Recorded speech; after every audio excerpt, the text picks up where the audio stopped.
सबसे बड़ा भिखारी। एक दिन राजा अकबर कुछ दरबारियों के साथ घूमने निकले। राजधानी के बाजारों और मंदिरों के सामने भिखारियों की भीड़ थी। उन्होंने आकर दरबारियों से पूछा तो वे बोले, महाराज, महोबा नगर में भिखारियों की संख्या काफ़ी बढ़ती जा रही है। सुनकर राजा चौंके, फिर बोले, तो क्या हमारी शासन व्यवस्था ठीक नहीं है? भला इतने लोगों को भीख क्यों मांगनी पड़ रही है? सुनकर सब चुप। किसी की समझ में नहीं आ रहा कि इस सवाल का क्या जवाब दिया जाए। कुछ देर बाद राजा बीरबल को बुलाकर कहा, बीरबल, ज़रा पता लगाओ कि हमारे राज्य में भिखारियों की संख्या इतनी क्यों बढ़ती जा रही है। बीरबल बोला, महाराज, मुझे इसके लिए 7 दिन की छुट्टी चाहिए। क्यों? राजा ने पूछा। इसलिए महाराज कि मैं भी भीख मांगकर थोड़ी कमाई कर लूँ, फिर आपके सवाल का जवाब भी ढूंढ लूँगा। बीरबल बोला। सुनकर राजा हंस पड़े। बोले, ठीक है बीरबल, पर 7 दिन के अंदर मेरे सवाल का जवाब मिलना चाहिए। एक एक करके 6 दिन बीत गए। राजा को उत्सुकता थी कि भला बीरबल कर क्या रहा है। उन्होंने दरबारियों से पूछा तो सभी मुंह फेरकर हंसने लगे। आखिर पुरोहित ने कहा, महाराज, वाकई बीरबल भीख मांग रहा था। हमने खुद अपनी आँखों से देखा था। हाँ महाराज, बीरबल बहुत जिद्दी हो गया है। अब तो उसे राज दरबार की प्रतिष्ठा की परवाह नहीं है। मंत्री ने कहा। राजा को क्रोध आ गया। बोले, अच्छा, तो अब बीरबल ने भीख मांगना भी शुरू कर दिया। राजा अपनी बात पूरी कर पाते इससे पहले भिखारियों का एक दल वहां आ गया। उनमें से आगे वाला भिखारी बोला, महाराज, अभी भीख मांगना कहाँ सीख पाए हैं। भीख मांगकर पहले तो गुजारा ही कहाँ होता है, फिर उसमें न जाने किसका हिस्सा। राजा ने पूछा। इसका उत्तर तो हम नहीं, राज्य का सबसे बड़ा भिखारी दे सकता है, जो हम सबसे भीख मंगवाता है। कौन है सबसे बड़ा भिखारी? राजा ने चिल्लाकर कहा। यह मंत्री जी बताएंगे। महाराज, यह भिखारी पता नहीं क्या उल्टा सीधा बोल रहा है, आप इसकी बात मत सुनिए। मंत्री ने आग बबूला होकर कहा, ठीक है महाराज, आप उस भिखारी की बात मत सुनिए, पर मेरी बात तो आपको माननी पड़ेगी। कहते कहते आगे खड़े बीरबल ने अपना फटा चोंगा उतारा, जो सामने बीरबल खड़ा था। देखकर राजा चकराए। बीरबल बोला, महाराज, इतने समय से भिखारियों के बीच रहकर मैंने सबसे बड़ा भिखारी खोज लिया है। मंत्री जी बताइए कि उन्होंने उसे कहा छुपा दिया है, वरना तो।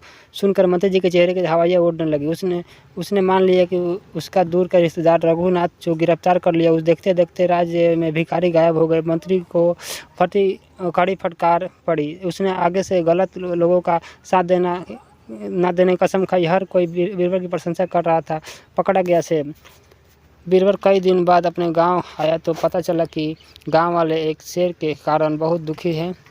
शेर जंगल से भागकर गांव में आ गया था और पास की झाड़ियों में छिप रहा था। गांव के कई लोगों को उसने अपना शिकार बनाया था। अब बीरबल घर पहुंचा तो उसने एक बूढ़े आदमी ने कहा कि अरे बीरबल, तुम्हारी चतुराई के चारों ओर खूब चर्चे हैं, तुम शेर के आतंक से गांव वालों को क्यों नहीं बचाते?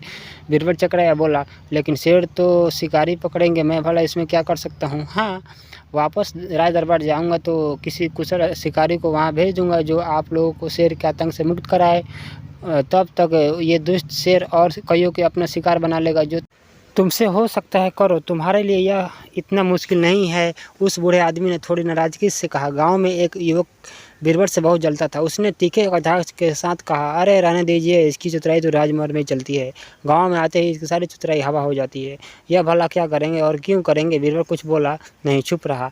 अगले दिन उसने पजा लगाया कि शेर अगर गांव की बाहरी सीमा पर पूर्व से पश्चिम की ओर जाता है तो वही उसके पैरों के निशान थे। ज़्यादातर गांव वालों को यह बात पता थी, इसलिए अब वे उधर नहीं जाते थे, पर अनजान लोगों को यह सब पता नहीं था। पर अब और वे शेर के चंगुल में फंसकर मर जाते थे। रोज़ कोई ना कोई हादसा हो जाता था।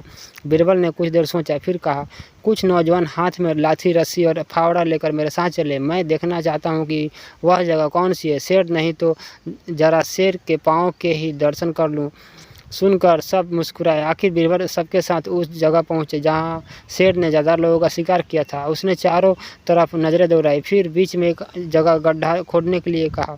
फिर उस गड्ढे को घास फूस और झाड़ियों से अच्छी तरह से ढक दिया।